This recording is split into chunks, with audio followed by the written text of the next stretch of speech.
12:01. Thank you so much, everybody, for being on time. We can start our meeting. I am going to share my screen so that we can all look at the agenda.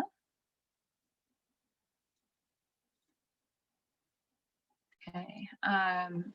I do not have the past minutes. Life has been a little crazy, so I apologize. We'll have to do those approvals in the fall for last meeting.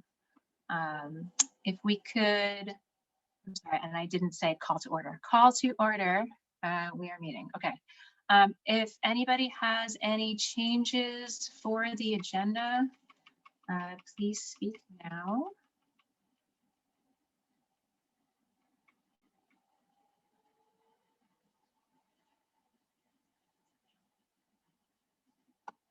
I see somebody's chatting, looks good, great. Anybody have any changes they want to put in the agenda? Additions? No? Okay, could I hear a motion to accept the agenda as it is?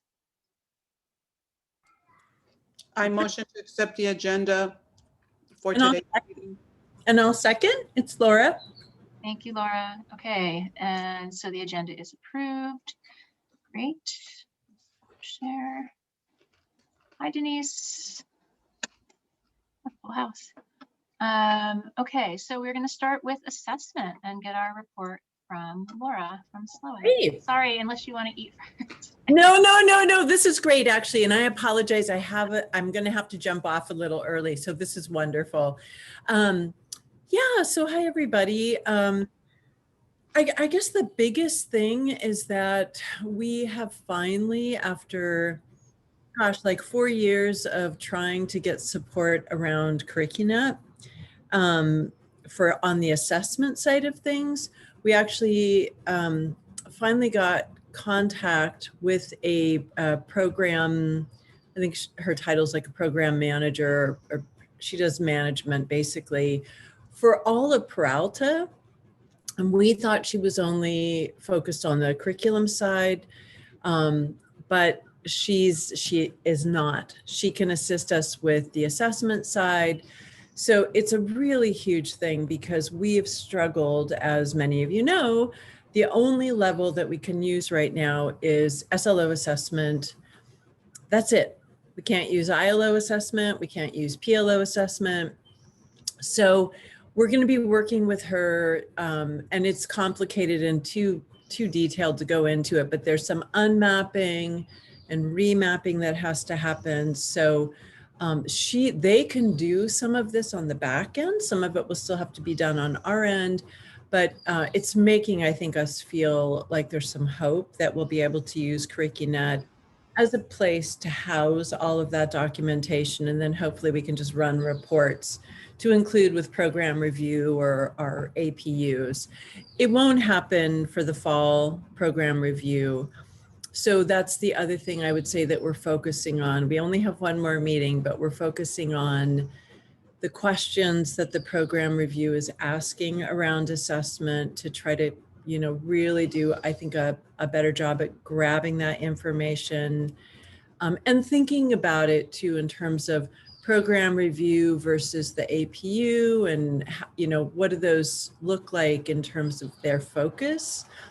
And then also revising our the rubric that we use for validation. That won't happen until fall. We just don't have enough time. So I would say those are the biggies. And then of course, all of us coordinators are working with our divisions. Doing great. I mean, I think we're all meeting regularly with different departments that are working hard to get their SLO assessment done. And our shift is really trying to get those higher level assessments done going forward. Yeah, I think that's awesome. It. Unless anybody has questions about that. I also wanted to just update everybody before Laura takes questions on, we finally finished the communication ILO assessment. I mean, it's never really finished, right? But we had 3 meetings and came up, and I'm going to share with you guys. We came up with a sort of a template if anybody wants to use it for a teamwork rubric. And so people can take or leave whatever they want from here. But we had really great participation. So from classified staff to administrators to faculty. In our first meeting, we had a student, but so really people, for example, could say, you know, they want to have a rubric and give students a score for their teamwork in a project. And they could, you know, list these behaviors and say, you're going to get, you know, out of 25 points out of 100 for this, or not. And then there's also, these are all positive behaviors. And then we have negative or disruptive behavior. So you could take off for that. So Lisa was a part of that. Stephanie was a part of that. If anybody else is here that was a part of it, I apologize if I'm not mentioning it. Maria Spencer was there. Thomas Hart, Susan Andrian. Lisa, do you remember who else we had in the room? Really, they were really dedicated to it. It was pretty impressive. So yeah, I think you got everyone. Okay. So any comments on this? Do you guys like this? Does it seem like something you might use in different aspects of your work at the college? It could be used in student services, right? It could be used certainly in the library or in the learning center. Yeah, definitely. I mean, I'd love to read through it in more detail and think about ways that we could use it. But I definitely appreciate anything that can help us improve what we're doing. Yeah, okay, great. So I'm sorry I cut off the questions for Laura. Are there any questions for Laura or for Sloak? I saw there's a question from Arya, and I apologize. I'm actually cat sitting with my son's cat who's got some issues, so he's really loud. So does it mean that we'll see changes in the tools in CrickyNet? So we're still going to be using it exactly the same. Some of the levels, you know, like when you first go in to do your SLO assessment, usually you see like 10 levels. They've shut down some of those levels because we can't even use them. They're not functional. So they've shut them down. So there'll be fewer, but you're still going to just go through all the steps.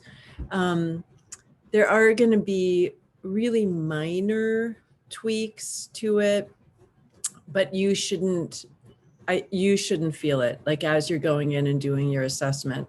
The one thing that I should add that we're hoping to add, it won't happen now, but hopefully as we kind of move forward and start really cleaning up CrickyNet so we can use all the different levels, is one of the things that came up, and it was Evan Nichols' idea, to have an area in the assessment where we can just highlight what, like some best practices, like what really was effective.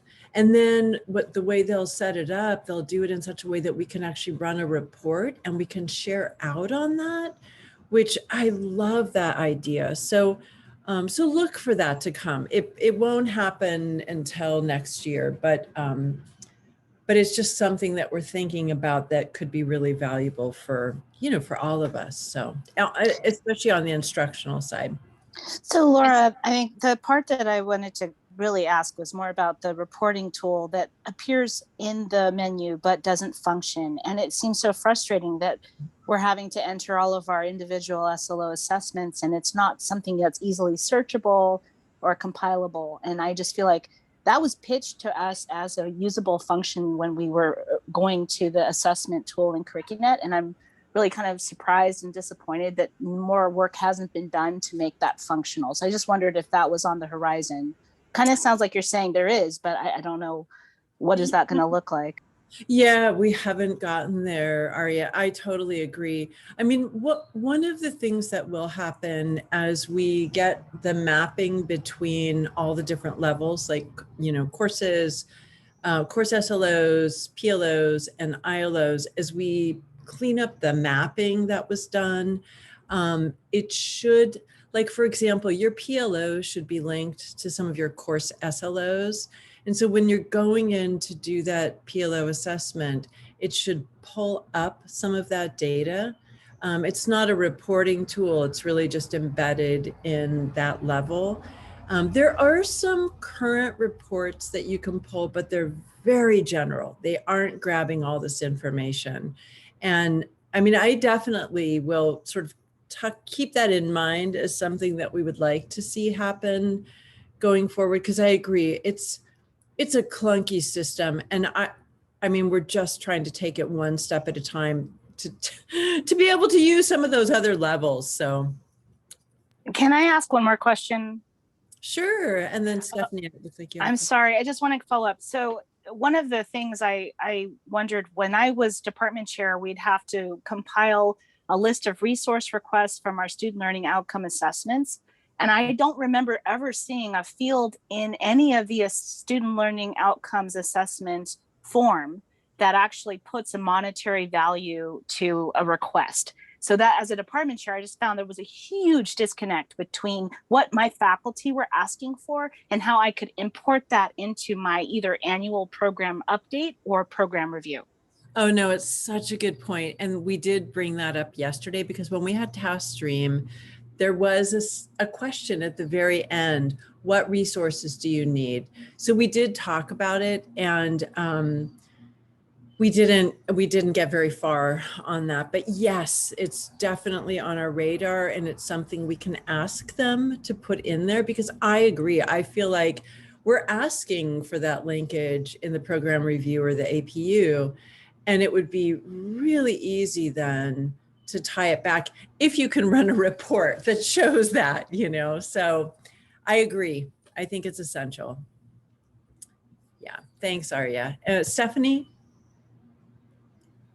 I'm curious if you had a chance to review the results that were shared from Nathan with regard to the participatory governance survey, because there were quite a few comments made with regards to assessment, and obviously the main culprits to which you already know, with respects to the disconnect, the inabilities to really use the Curricunet program and the magnitude to which we desire, et cetera. But I just wanted SLOAC to be aware of all of those. And if the report seems a little daunting, I had extracted those from the overall, so I can send those to you. But I think that they are helpful with regards to strategizing for next year, how we can strengthen certain components. One of the takeaways from the participatory governance breakout sessions that we had, or survey session that we had regarding assessment, was again this notion of it being such a daunting experience with regards to the program, especially for part-timers, and then figuring out how assessment channels into the larger picture with regards to outcomes, and actually showcasing that there are decisions made based off of these assessments. So, again, these are just sort of some of the takeaways I wanted, everyone to be aware of, and not to, because the whole purpose of us engaging in the survey is to be able to strengthen our weaknesses, right? And so just ensuring that we take that feedback into consideration. Yeah, actually, Stephanie, if you could send me the just the assessment pieces that you already pulled out, that would be fantastic. And then I can bring them to the team. I mean, we're unfortunately, we're down to the wire now. We've got one meeting, and we've got a full agenda, but I'll take it to the group, and certainly we will bear all that feedback in mind going forward. Okay. Yeah. Thank you. Great. Any other questions for Laura before we let her escape to pet her son's cat? Okay. All right. Thank you. Great. Thank you. So the next thing on the agenda that we have, the next item is it's our assessment I'm sorry, not our assessment, our accreditation update. And within that, you know, talking more about the future of this committee. So first, I want to say, you know, we all agreed we're going to move to 1 meeting per month in the fall. And I have checked with most of you on whether you are going to continue. No one said no yet, but I have 2 more people to ask. And while I have you here, I'm going to do it. So Lillian, are you able, if we just meet on the 2nd Friday each month next year, would you be interested / able to serve? Yes, fantastic. Okay. And Denise Woodward, how about you? Yay! That's great. And we have 100%. With administrators, I don't know quite how it works. I know you get assigned. So hopefully you're finding this important and helpful. And if not, I guess you'll complain to your higher ups and tell them that you have terrible chair accreditation and we'll find something else to do. Okay. Well, that makes me really happy because then we can really dive into the work of this committee for next year and what, you know, what are we going to look like? What is our task? One of the items is continuing to track, right, the evidence for that we're meeting our accreditation standards, even though we're not going to be in an accreditation year for another, what, 7 years? Is that right? Woo-hoo! Assuming our June report comes back the way that we think it will. Let's take a breath around that. Let's hope. We will not have to be writing reports every 6 months, which would be really nice. However, that doesn't mean that we, 2 things, don't want to, 1, gather evidence, and 2, we passed, right? We didn't get any commendations. We want to get commendations, right? We want to get an A. We don't want to get a C. So the second part of this committee, I think, is to really work with all of the other participatory governance committees to, you know, what are we doing to get an A? Like, what are we doing beyond just passing these standards? How are we really shining? What's the work that we can do as a college that'll really show, for example, our new mission statement? I'm not sure we've chosen one yet, but they both start with, the 2 options both start with merit college puts students first. Well, we need to get on top of that if we're going to keep that as our mission statement, because standard 1 is going to check how are we putting students first. So you know, that's going to be part of our work. And I just wanted to open it up to ask everyone here how they imagine we'll be doing that work, and if there's anything you want to add to that.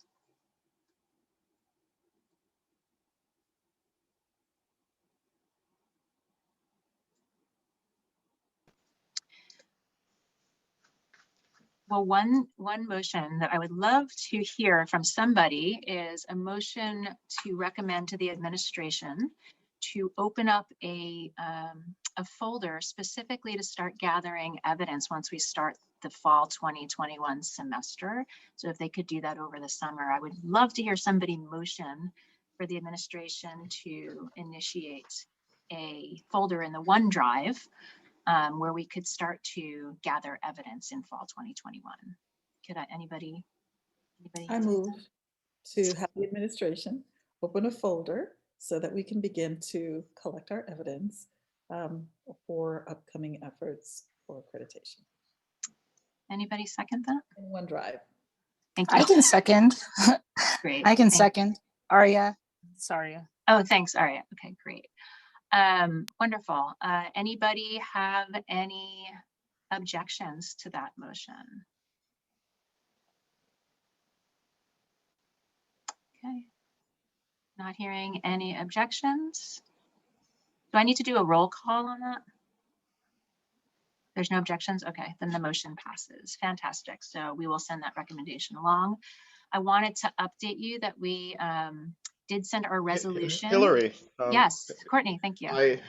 At risk of you getting tired of my voice, Never.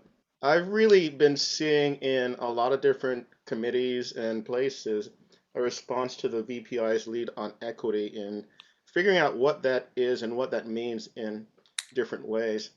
And while in the department chair's meeting, Lowell brought up some really conversation about how do we put students first by evaluating the disproportionate impact of our policies that we apply to everyone. And in a sense, it's just really been part of an ongoing thought and conversation that by collecting some evidence or information on impacts, even just asking students in your semester what has caused the greatest impact to you continuing or succeeding, to gather some information about that and then see how that can work its way into our conversations and governance. I think that's a great idea, but I think we should collaborate because I know Nathan's working on similar surveys, and maybe we can collaborate on that effort and share the results. Because one of the questions is, to your point, Courtney, which is, an excellent one in terms of polling students, but what do they need?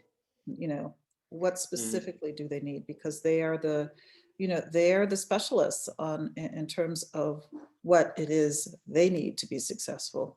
So I think that's a great idea, but I think it's one that we can collaborate on. Absolutely, I'm in concurrence with that.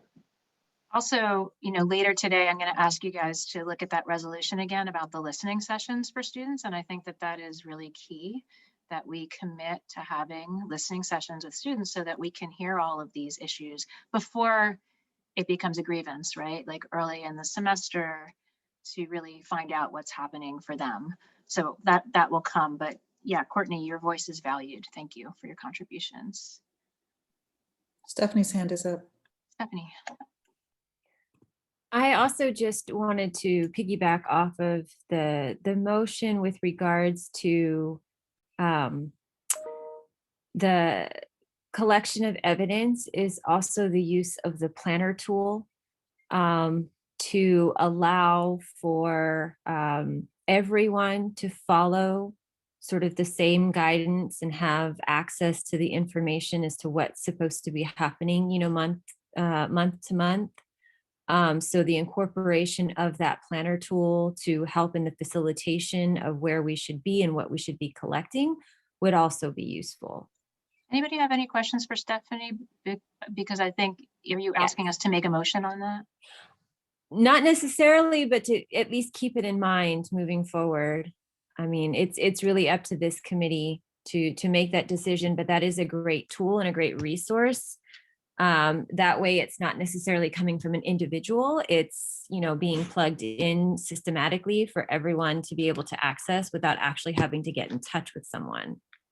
And just briefly, when you say the planning tool, you're saying it would not only alert us to when meetings are, but also kind of what the goals are for those meetings? Well, you can plug anything you desire into the planner. The planner is like this overarching calendar that says, within this week, you'll be engaging in this activity, or on this day, begin thinking about X, or, you don't have to keep it consistent with the time, but really just, consistent with the monthly activities as a check-in point, etc.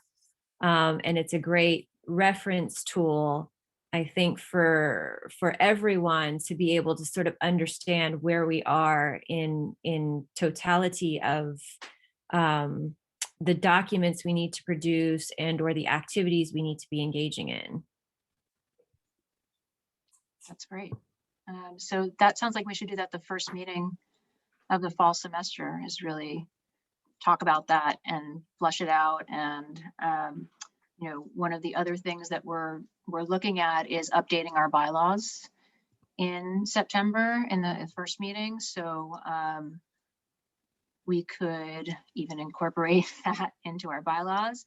And I know that VPI Richardson and I have been talking about the potential of having this be a tri-lead at this committee, where there would be, faculty, an administrator, and a classified staff, since we all have a role to play in accreditation, even though it's faculty led, so the chair would be faculty.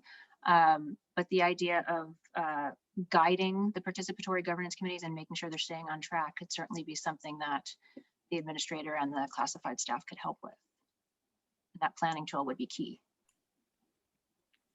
And I Lisa. Oh, sorry. apologize in advance, but I have to say farewell. So thank you. Thank you, And, Stephanie, you for know, everything. best of luck to this committee for its future endeavors. Thank you. We couldn't have done it without you. Lisa. Yeah, I still haven't, needed to step away, but I heard you say listening session, so I sat back down.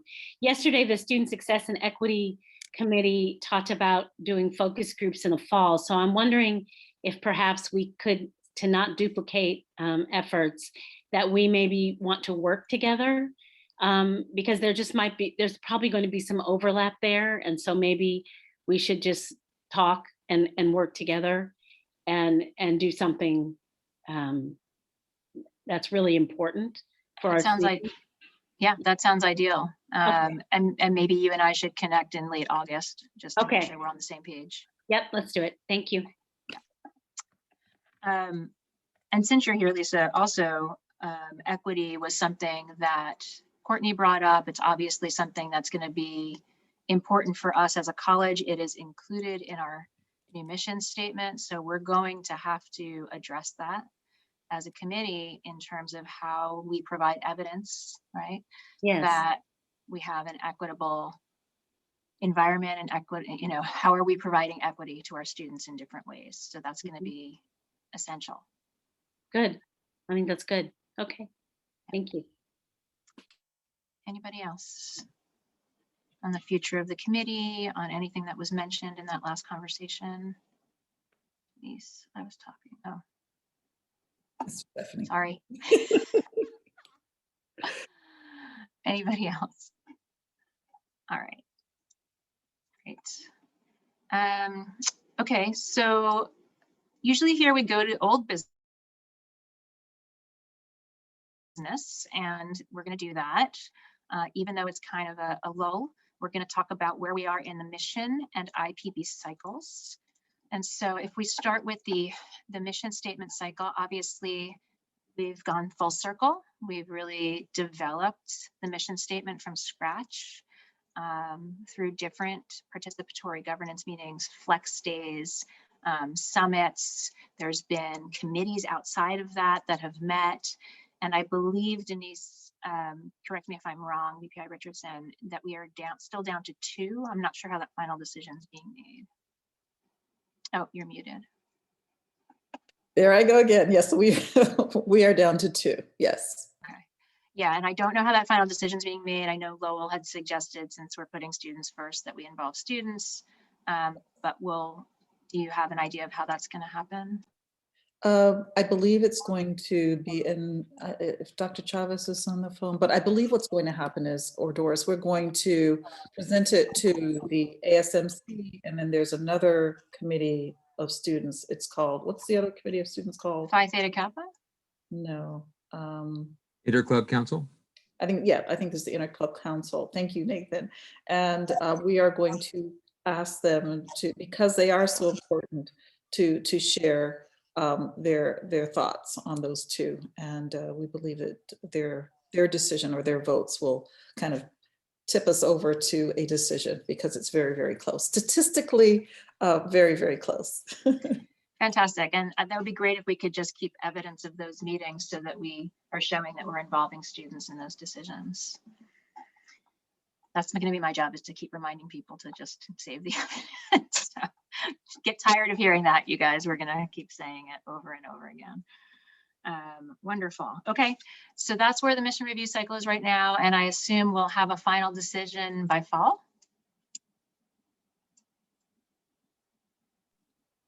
Possibly. If the ASMC has a very clear response, and I think that then it gets put to the college council on the 26th, if I remember correctly, and then the final decision goes to President Johnson. Wonderful. That's wonderful. Okay, great. So it could happen as soon as before the semester ends, but probably fall. I would, I would say probably fall, wouldn't you, Nathan? That the final decision will have gone through all of the, all gotten the president's approval and college council. Yeah, it sounds definitely by fall. Not before that. Right. Wonderful. And then we should see banners all over campus with our new statement, which will be pretty awesome. Okay. Next on the agenda is the IPB cycle. And I'm going to ask somebody to talk to that. I always get kind of mixed up as to where we are, but I know, there's a lot going on with that. Here's what I know, and then I'll ask the VPI or others to also comment. I know that we as faculty and classified staff have put in our priorities and asked for what we needed in our budgets, and that all of that was reviewed, and that we have our hiring priorities and our needs. And then I know that it went to the Board of Trustees and they had some different ideas. And the last Board of Trustees meeting, there were a good number of us there who spoke up about reauthorizing the 28 hires from the different colleges. It did not sound like they were really going to do that. So I don't know, Denise, where that stands. Have anything extra to add to that? I'm going to date myself and say I feel like Colonel Klink. I know nothing. I say nothing. I mean, it's a serious topic. I don't have any new information about it. I know that the chancellor made really clear that she didn't intend not to approve 0 positions. That was not her intention. We still don't know how many. We're hopeful that we can make the case for all 8 of our faculty and all of the classified as well. I know the president has indicated that he's very, very concerned about filling the classified positions as well as the faculty. So we're going to try and create some balance with that whenever we get the decision about what we can do. And I know that the presidents are advocating on behalf of their colleges. So that's all I can share with you this time. Neem? Yeah, I would like to go back to your summary of, I guess, the IPB process. I do agree that faculty and staff and the different units throughout the college submitted their resource requests, including personnel needs. I disagree that we submitted any budget requests. That did not happen this year. And that's something we need to correct next year. There was no budget development process whatsoever this year. What we received was a summary from our deans saying this is the amount that you'll be allocated in the 2021-22 budget year. And there was no opportunity to discuss it with them. And basically, it is simply a rollover of the current year's fiscal budget with minor modifications. And this is what we do year in and year out. And it is not budgeting, okay? So I just want to make that very clear. We did some things this year. Yes, we engaged in APUs, we engaged in prioritization of hiring, but we did not do budget development. Thank you. Marie has indicated that she has something to add to that. I just want to say I hear that loud and clear, Neem. I want to say that I think that really varies per division, because I know that I very intentionally within Division 3 walked and combed through and did a lot of budget development with each of my program directors and chairs, and really worked to identify not just Fund 1 resources, but work to identify lottery funds, access to CARES funds, Perkins, Strong Workforce, all types of other funding sources that might be available. So it was indeed very intentional. So I think, but your point is noted that process definitely should maybe be scaled. API Richardson. Yeah, Neem, I also hear you loud and clear on that. I would also like from you or from whomever would like to join you in providing some specific feedback with regard to what it would look like to have a more inclusive budget development process? I mean, are you just talking about having more of an explanation in budget committee meeting? What specifically do you mean by having a more inclusive budget development process? Can I respond to that, Hillary? First, I want to respond to Dean Amboy. I think it's great that you within your own division engage in that budget development work, but this is an institutional process, okay? It doesn't matter that it happened in one division. This is something that we say we do as an institution as part of our administrative procedure that we told AACCJC that we do. So it's not good enough that one dean does it and the rest of the college doesn't do it. To the VPI's point, in the past, what has happened, and I'm not saying this is the perfect way to do it, but in the past, what has happened is that the district is supposed to provide the college with their base budget sometime in February. The business manager then reviews that and presents that along with expenditures, current expenditures to all of the departments and divisions. We look at that and we get a template that we fill out saying, well, actually, we used to get a template that had a column for year-to-date expenditures, a column for requests for next year, and sometimes there were even expenditures from like previous fiscal years, going back 2 or 3 years, so that we could see the trend of expenses that we had spent. And then we filled those out as a department. We submitted them back to our deans. We met with the deans. We discussed our needs. If they had questions, they would raise those. They would then look at their entire division and with the pot of money that they were told they had from the base budget, and they would make their recommendations to the vice presidents and to the president. Well, not to the president, to the vice president. And then what happened after that was all of those recommendations went to budget committee, and there were presentations done, just overviews of each division so that people could see where money was being spent on a large scale. This is obviously the committee doesn't have the capacity to look at every single unit and go over every budget string. That's not what I'm asking for. But this should be a transparent process. People need to know where funds are being spent and what share of those funds they're getting as a department. And then after that, when the final budget is approved, it needs to be shared with people so they know whether or not their requests were met or not, so that they can plan for the next year. Thank you. That's helpful. Marie, did you want to speak again? Oh, I did want to add that, and I do hear you. I'm not disagreeing, but I did want to say that actually that in terms of the IPB, in terms of presenting doing the presentations, each cost center manager actually did do the presentations within the budget committee. And the focus was really on the process by which they obtained or they determined determined that what they were presenting as their budget.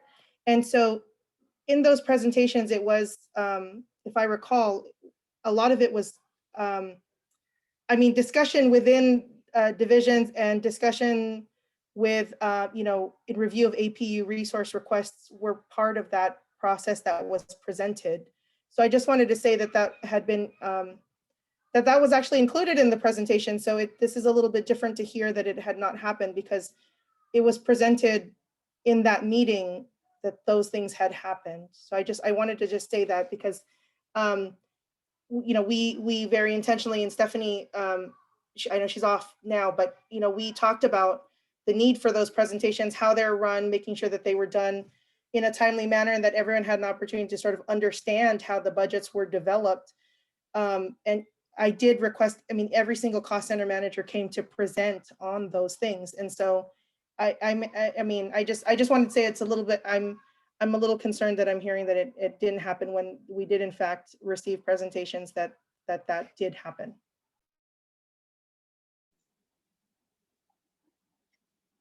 Anything else? I just want to say, this is useful feedback for Nathan and I and Dr. Chavez as we work on putting together the program review template. So thank you. Okay. We're going to move on to the resolution for listening sessions. Before I do that, I just want to let you know that I submitted our resolution for training, for participatory governance training, to the Professional Development Committee, and they approved it. So we do have to set dates, and we could do that in this committee, or we could do that separate from this committee.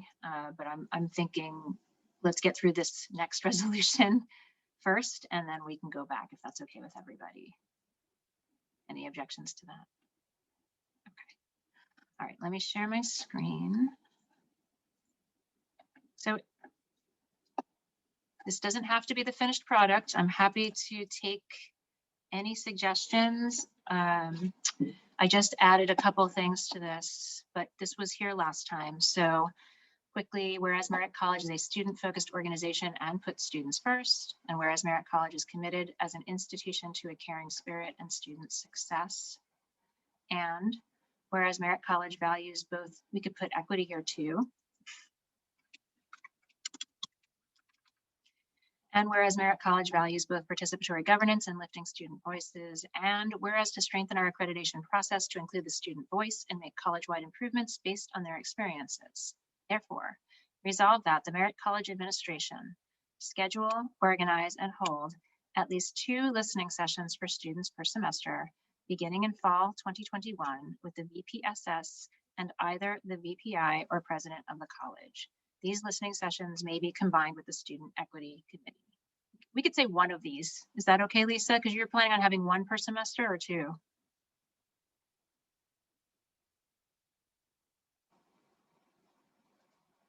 Oops, I was on mute. So, well, no, we're talking about having them for specific groups. Okay, So that's why I said we probably need to talk, because there would be some overlap. okay. I'll just say at least 1 of these. Is that okay? Yes, yes. We're probably gonna have others in addition, but yeah, yes, that's good. You know, from my perspective, if I was going to make this more specific, I would say we'd want to have a listening session pretty early on, right? To get feedback about enrollment and any issues that came up with registration, or in the first couple of weeks if students aren't getting maybe the classes aren't opening online, right? We'd like to hear that before it gets to a grievance level. And then I was thinking we'd have a second one towards the end of the semester. How do people feel about that? And would you like me to include this in the resolution?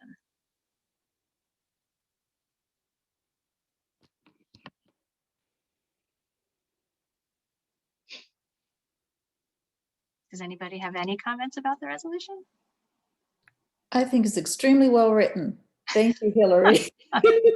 And I also think, I mean, I'm a little bit confused. So at least one of these listening sessions will be combined with the Student Equity Committee. May be combined. So Lisa was mentioning that they're going to do a focus group. Right, so. At least 1 of the 4, say that. Okay. So do you see where I'm coming from, Denise? Because if we start doing focus groups and then we also have these listening sessions, it might not be that we work together, but it may be that if we're doing a listening session for African American males, that would behoove the administration to be a part of that as well. Do you know what I'm saying? That it wouldn't that be nice to actually have all that information and us working together on that. That's all I'm suggesting. And it might not work, but I just want to, if we could leave that door open. So we could say something like at least one of the 4 listening sessions will be in collaboration with. There we go. The equity. Yes. The Student Equity Committee. Thank you. That's good. Okay. We're saying may because we don't know yet, but we can say may. Okay. May is make good. the decision later. Anybody else? It's the Student Success and Equity Committee. Thank you. I knew I was missing something.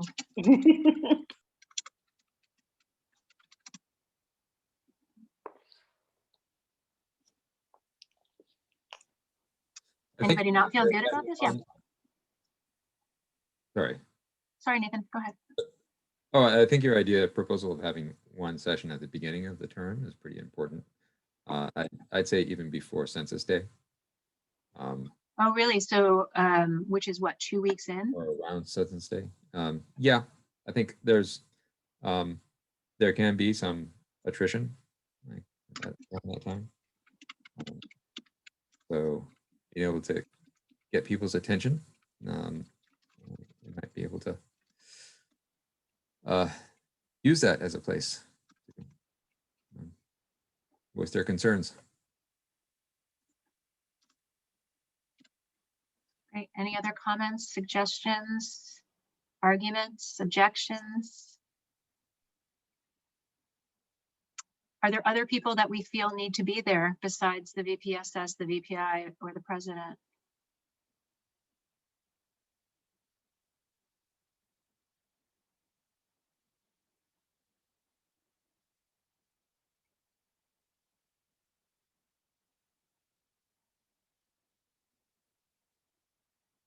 You guys with me? Yes. You just did such a great job. It's just kind of hard to improve upon it. Oh, very nice. Okay. I think it's fine. I think I would be willing to vote on it as is. Okay. I will entertain a motion to approve this resolution as stated. Hillary, there's a Denise Woodward added in the chat, maybe the director of student activities. That's a great idea.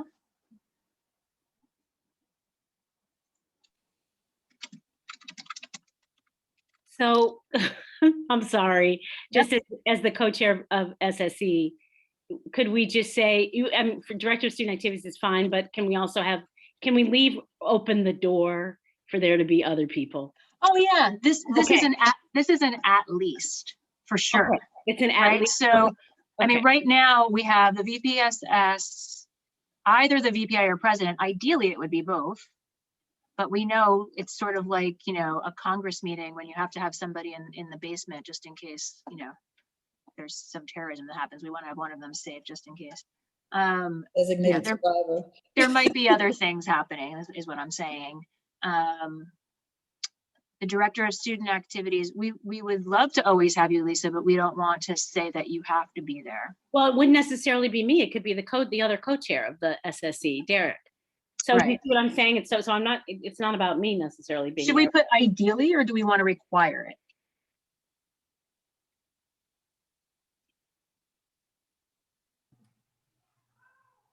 I think if we're going to mandate 2 listening sessions, that the people that need to be there to listen should be required to be there to listen. That's just my thinking, but.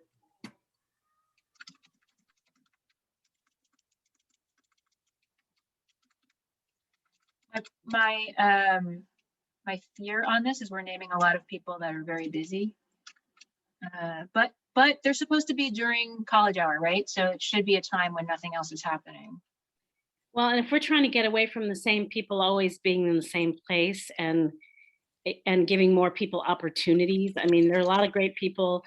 I think it'd be a great opportunity for classified staff to be part of the listening sessions.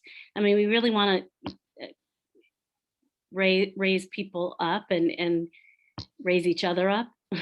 So maybe we should make a list here. So the Merit College Administration schedule, organize, and hold at least 2 sessions, one in the early in the semester, ideally the first 2 weeks, and another later in the semester for students.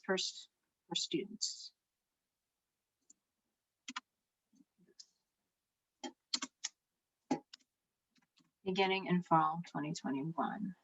And then following,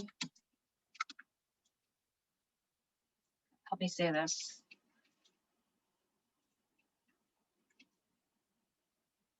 Following people, the following positions, we highly recommend, we require, what are we saying?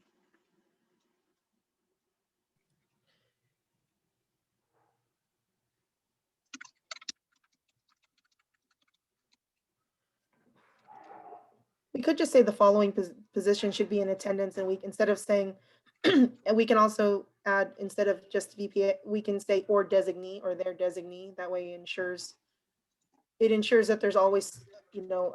That's great. Okay, great.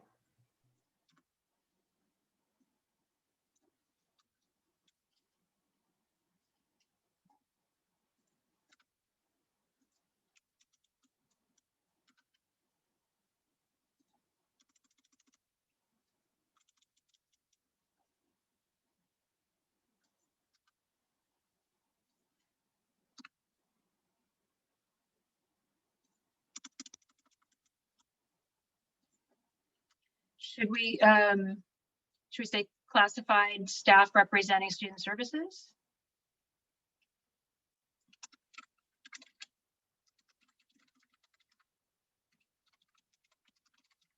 Yes, I agree to that. So Margie, if I'm going to name key student service areas, A&R, SAS, Welcome Center, or is that just you? And we're just saying you. No, that's Jamila's now Welcome Center. I'm next up. You sure you want to name them? And then I'm going to be quiet because I'm not on this committee. Why not just say classified staff representing key student service areas? I agree to. I agree to Dr. Webb because we want to give others the opportunity to show again, so we will have more participation. I think also including the staff in the library. I know I don't want to name her, but Christiana, she's always willing to participate, but she never gets, invited to the table. So we want to keep that in mind, that there's other areas of people who want to. Right. So this is not a limit. This is the people we're saying ideally we want to be there. Do we want to include learning center and library? That makes sense to me. I think we should. Go ahead. Instructional support staff.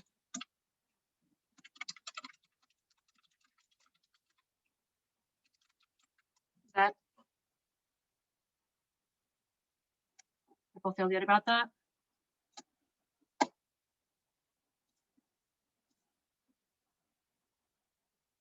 Anything else?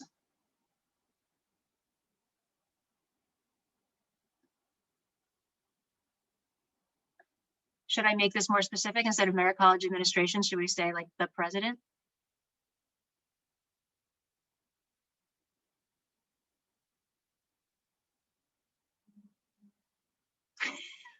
I'm looking at you, Denise.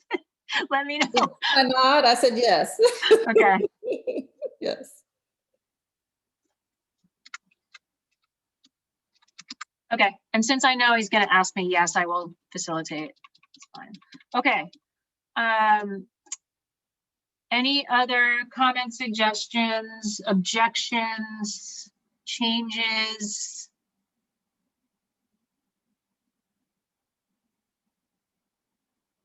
Okay. Any objection? Oh, so I'm sorry, I need to entertain a motion. Somebody motion for approving this resolution as amended. I motion to approve the resolution as presented. Second. Okay. Thank you.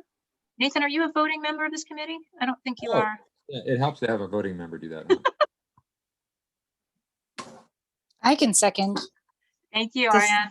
Okay. Okay. Any objections?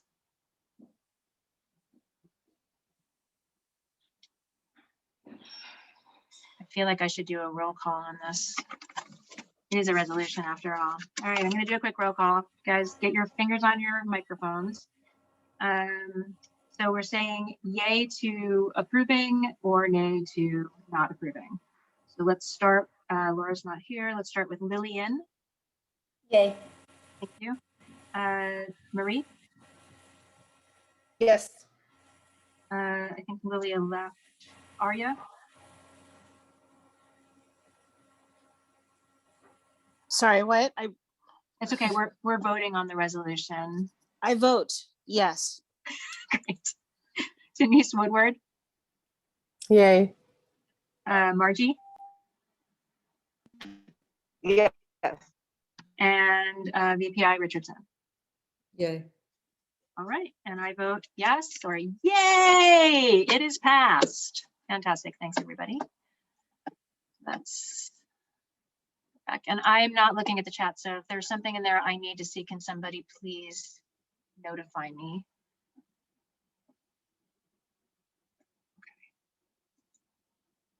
Marie, you seem to have the coolest icons for this. I don't have a heart. That's very nice. All right, so is now public comment. Is there anybody who is not on the committee or who is in the, is not a, anybody want to speak? that we haven't heard from?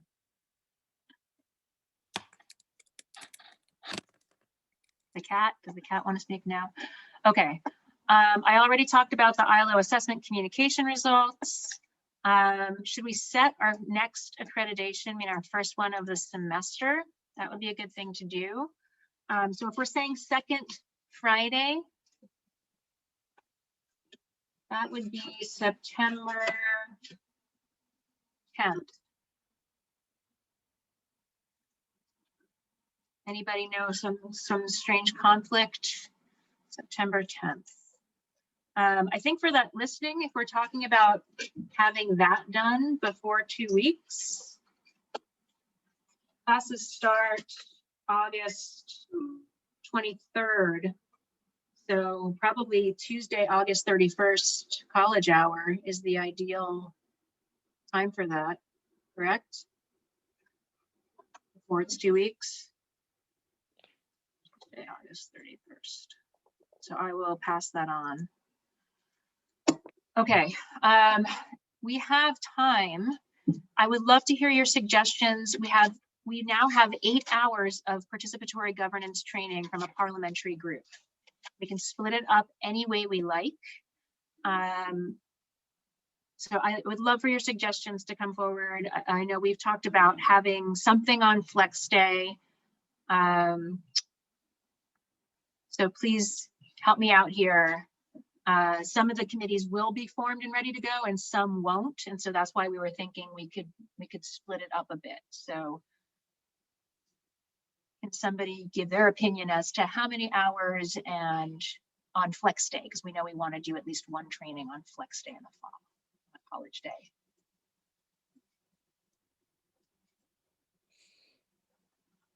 So how many hours for the professional development is what you're asking? Yeah, I mean, I know it's a busy day, so we don't want to go too long. What if we say 2 hours for effective? 1.5 to 2 hours, I would say. Yeah. Okay. And then It is such a full day. I would even steer more toward 1.5 hours. okay, and we would want to focus on effective meeting management, agendas, minutes. And then do a follow-up at the Flex Day in October, or do we want to do it before that? It might be valuable to do it before that, because if we want to talk about parliamentary procedure, that might be valuable prior to then. Okay. The only thing is having people have the time, right? And I'll be available. Anybody have any ideas? If we did it before the Flex Day in October?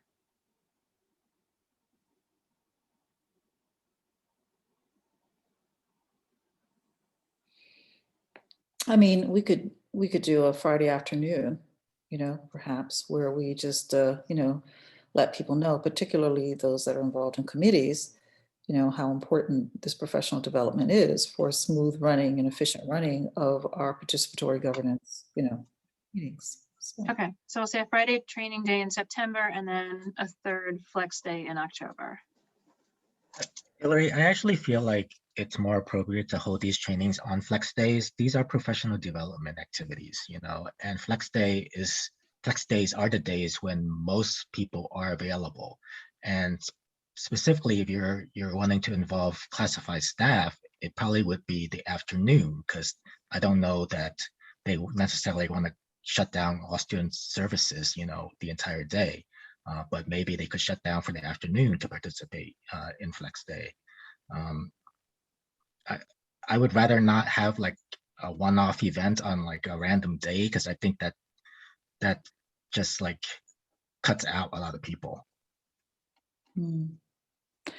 I see what you're saying, Neem. I guess I want us to get it right from the beginning, because a number of participatory governance meetings will be taking place, during the month of September up through mid-October, whenever it is we have Flex Day. I don't know. I feel like the culture here at Merit has changed pretty significantly. It seems that because it's on Zoom, or because because our programs have been, I would like to think so thoughtful and helpful, more people actually show up if we give them sufficient notice. But, you know, I'm happy with whatever the committee decides. Those are just my thoughts.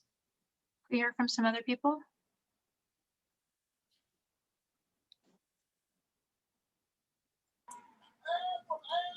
Hi.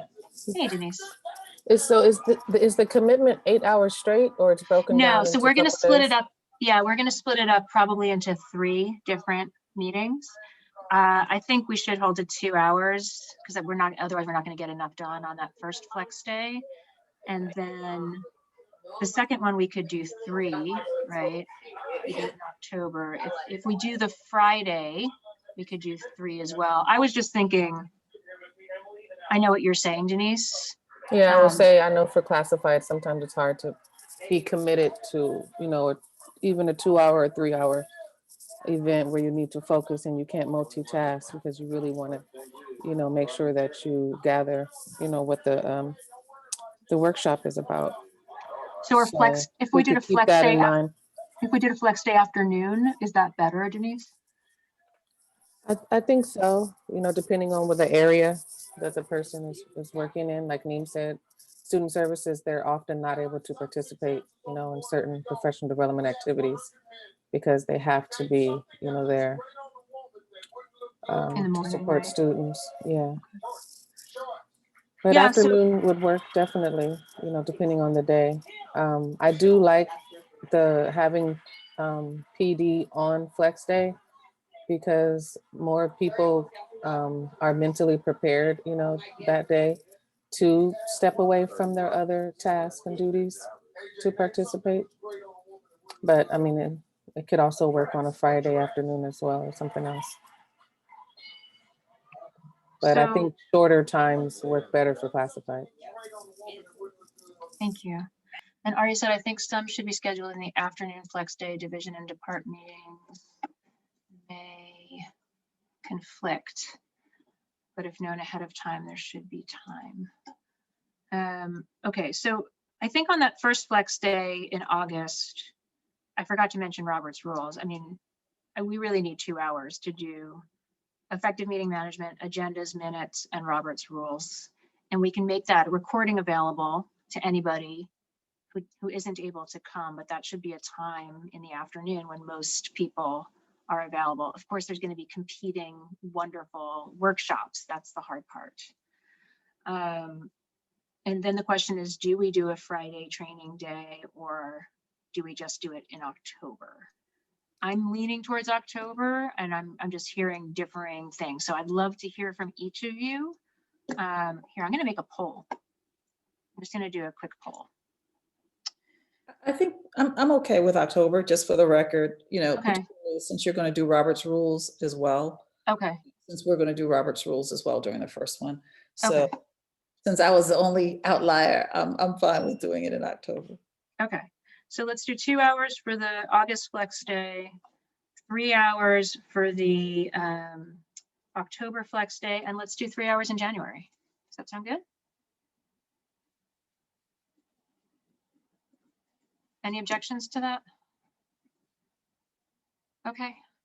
That closes out what I needed to cover in this meeting. Is there anything else anybody else needs to cover? Do we have an idea, BPI Richardson, of when in June we're going to hear from the ACCJC? I think we'd all love to. We'd all love to know. You know what, I think it's like, you know what, I want to be accurate. I will send the committee, everyone here on this call, follow up on that and tell you exact date, but it's coming quickly, it seems. So yeah.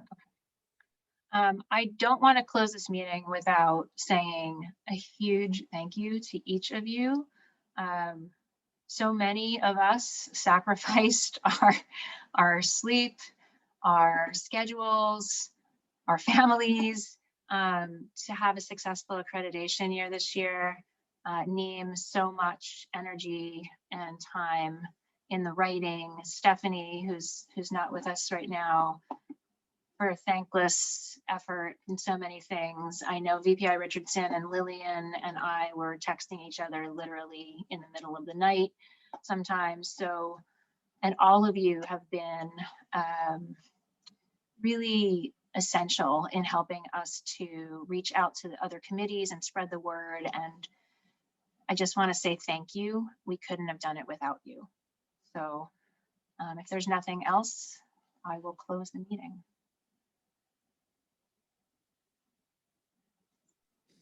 Thank you, Hillary, for